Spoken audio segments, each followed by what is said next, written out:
आगेलू बोलावलो ना बोलेलू हो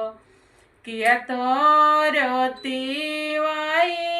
नैहर दुखयावरु ससुर दुख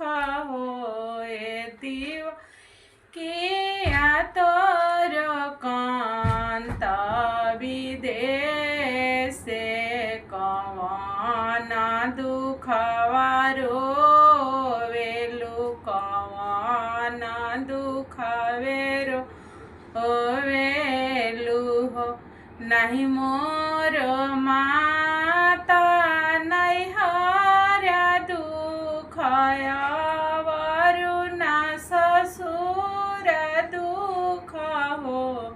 ए माता नाही मोर कांत विदेश कोखिए दुखवा हवेला कोखिया दुखवा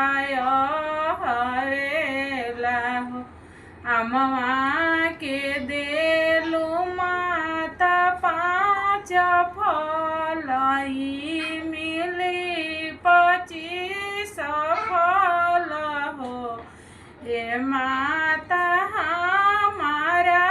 के देलू तू 7 पुत्र 7 छी नीली हालू 7 छी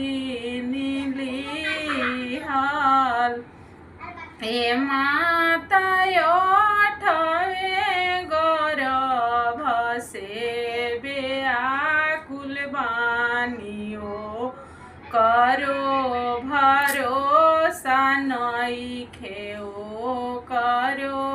भरोसा नइखे चुप हो खाती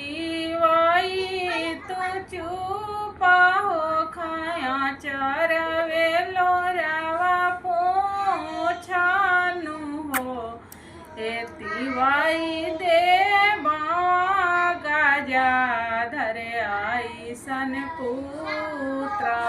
हंसता घरवा जईबू खेल ता घरवा